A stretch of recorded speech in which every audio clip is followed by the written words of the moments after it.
Galerinha de segundo ano, aqui é o professor Cláudio Henrique mais uma vez, para a gente ter esse momento com a filosofia. E no momento hoje a gente vai discutir racionalismo e empirismo, né? Pensamento difundido do século XVII, XVIII, tá bom?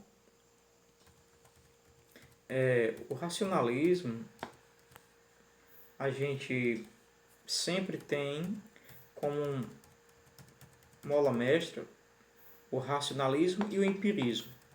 Quando se vai falar de racionalismo, se deve sempre focar em empirismo e racionalismo. O que seria o racionalismo e o empirismo? Né?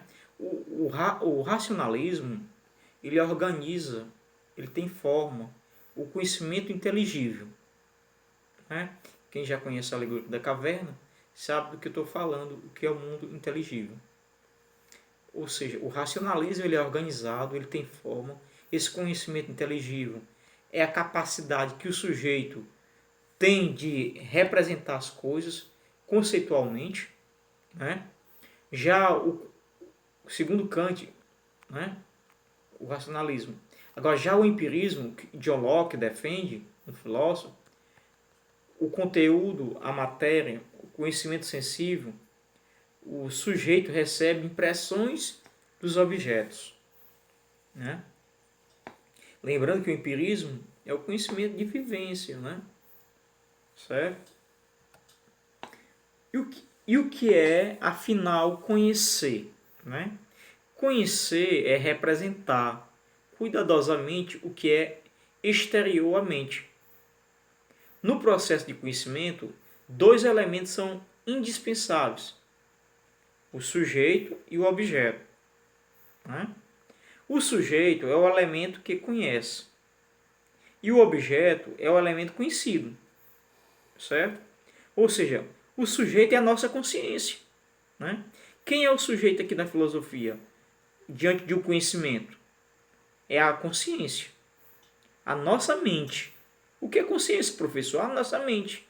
Então a nossa mente, né, que gera a consciência, é o sujeito diante do conhecimento.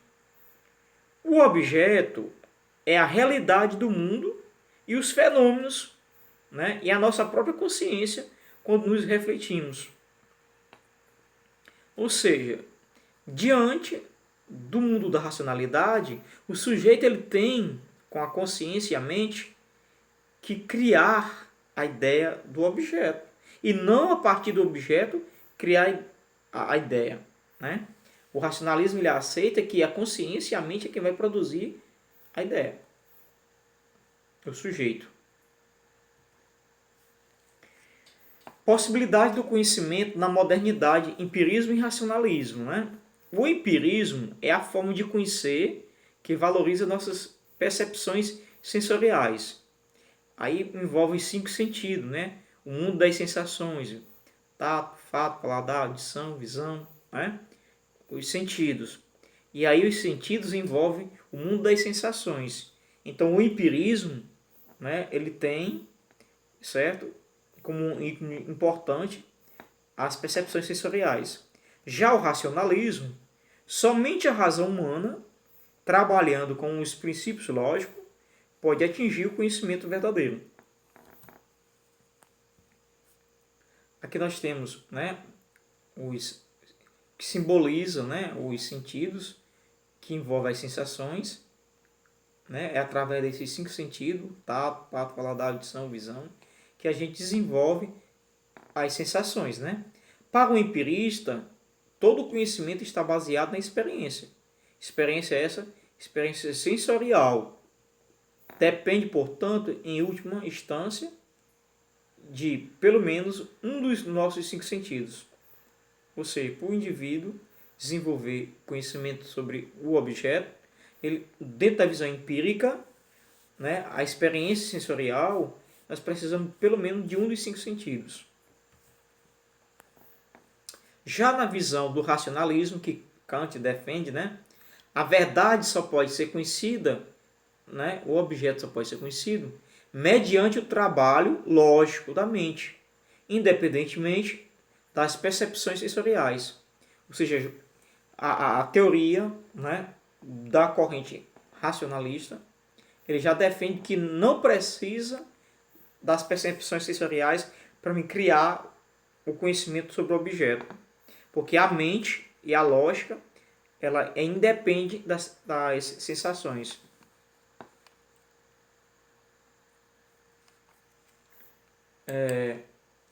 As características do empirismo, né? A verdade está na percepção dos sentidos. Não existe ideia inatas. Isto é, toda ideia foi adquirida pela percepção sensorial, né? Ou seja, o empirismo, ele não aceita que o indivíduo já traga ideia ao nascer sobre algo. Ele não aceita, né? Ele diz que toda a percepção, ela vem do mundo da percepção sensorial. Suponhamos, portanto, que a mente seja uma folha em branco, né? Desprovida de caracteres, sem qualquer ideia. De que modo receberá a ideia?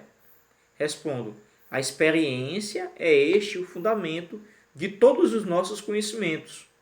Daí extraio a sua origem primeira, né? Então John Locke defende isso, que é como se o ser humano nascesse como se fosse uma folha vazia, né? E aí, com a relação dele com o mundo, ele vai adquirindo conhecimentos. Isso defende John Locke, né? Um dos defensores do empirismo. Já o mundo do racionalismo, defendido por Kant, né? A razão humana é o único instrumento capaz de conhecer a verdade. Ou seja, o homem vai chegar à verdade pela razão. Isso dentro da linha da teoria do racionalismo.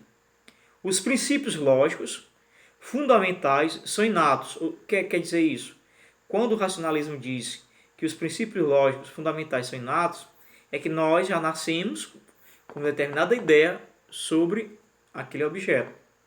Ou seja, não depende da experiência sensorial. Enquanto o empirismo diz que nós dependemos da experiência sensorial, o racionalismo diz que não, porque já trazemos ideias, né, lógicas, fundamentais, que são inatos. Eu já trago ideia, né, sobre as coisas. A experiência sensorial é uma fonte permanente de erros. Ao nascermos, trazemos em nossa inteligência alguns princípios racionais e ideias verdadeiras, né?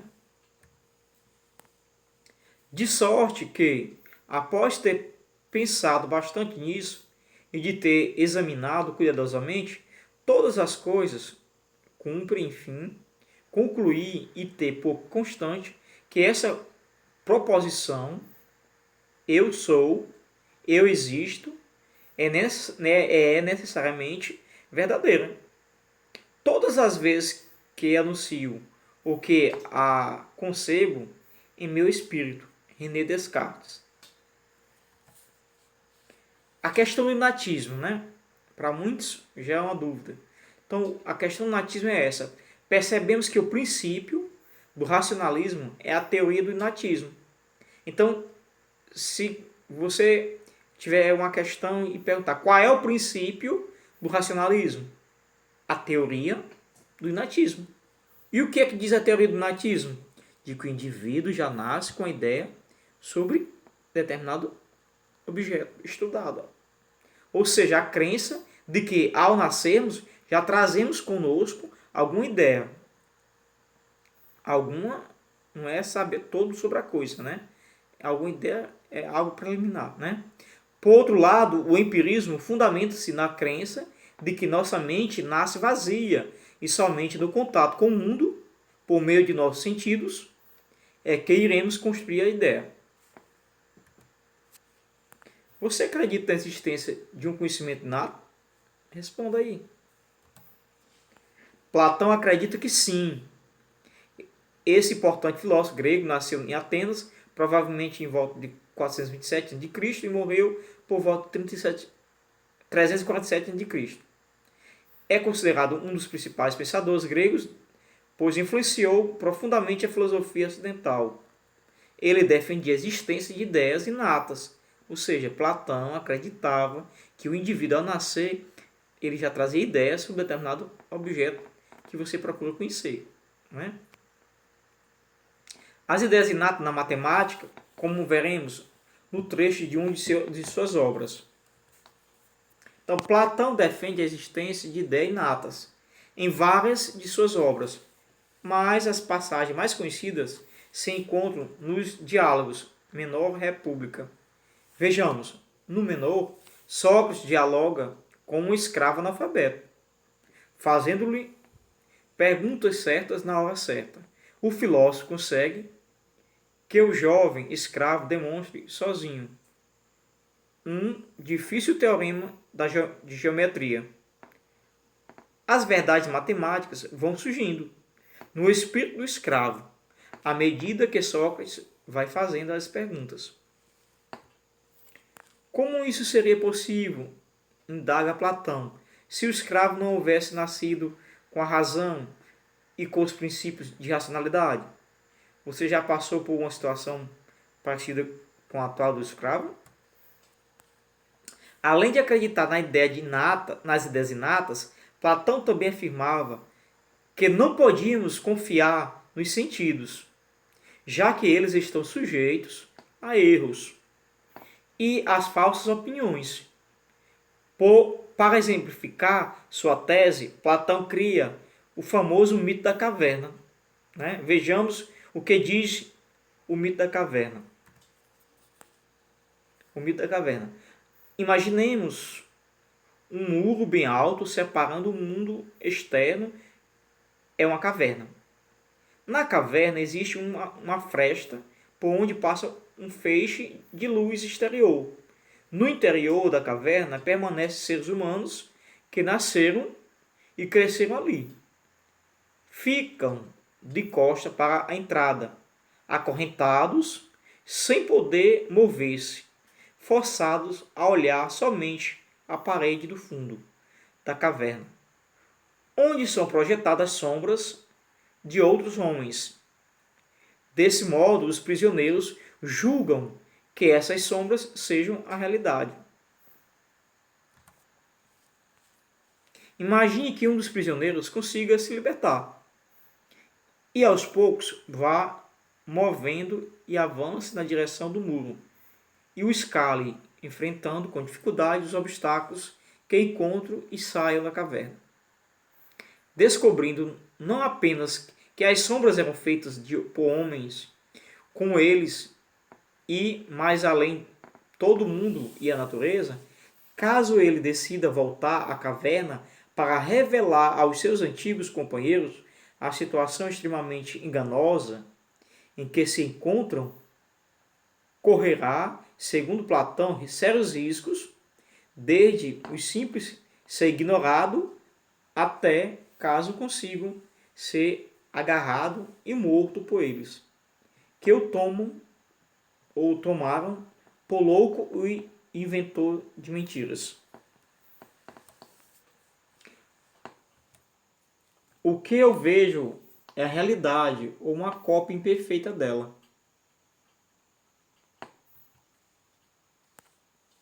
Interpretando o mito da caverna, o que é a caverna? A caverna é o mundo de aparências em que vivemos. E o que são as sombras projetadas no fundo? As coisas que percebemos. E o que são os grilhões e as correntes? Nossos preconceitos e opiniões. E quem é o prisioneiro que se liberta e sai da caverna? O filósofo. E o que é o mundo fora da caverna? A realidade.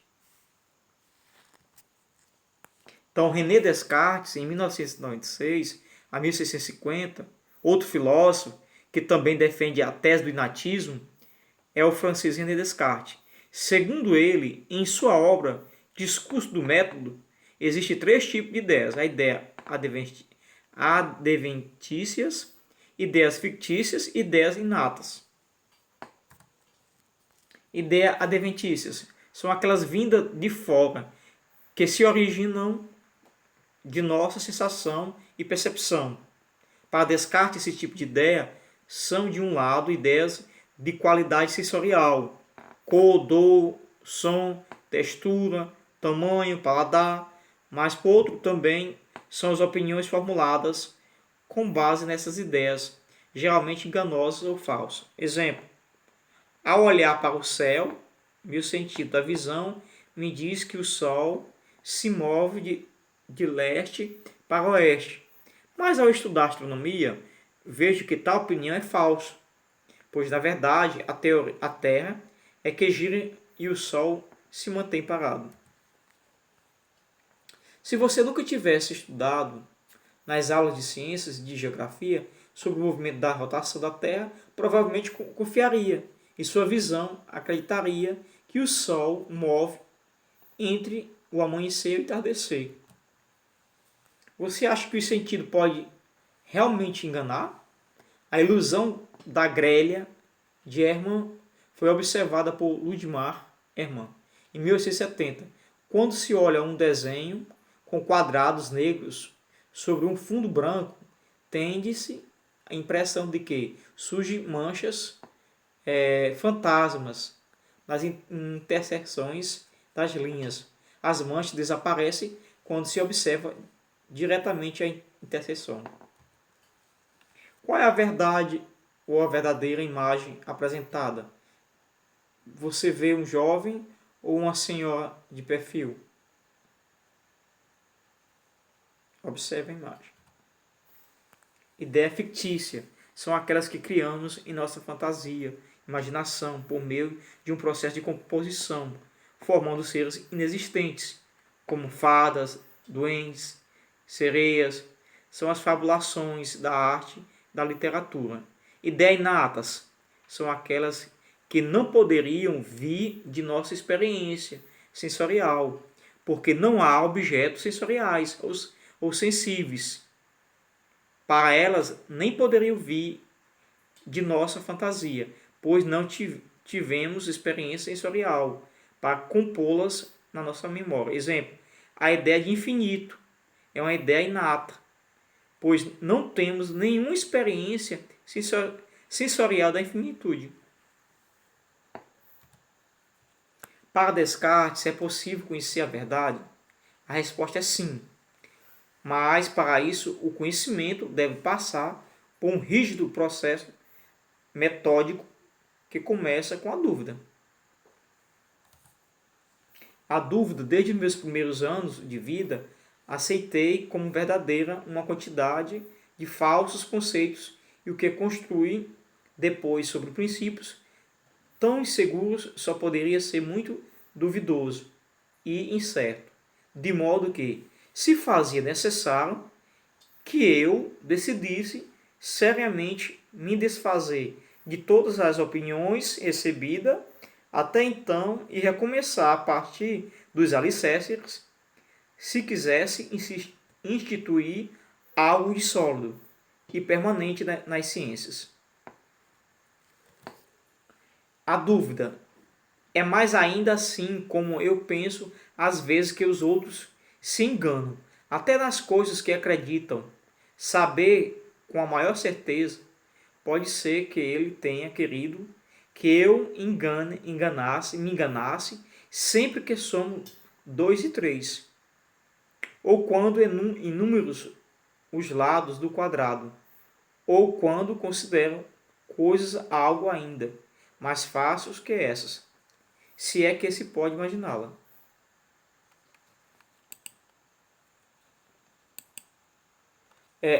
A única verdade livre de dúvidas seguros Descartes.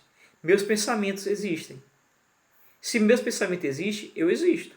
Portanto, penso, logo existo. Para Descartes, a existência do pensamento é mais certa que a sua existência corporal, já que é preciso pensar para ter a certeza de que existe o corpo pensante. Penso, existo.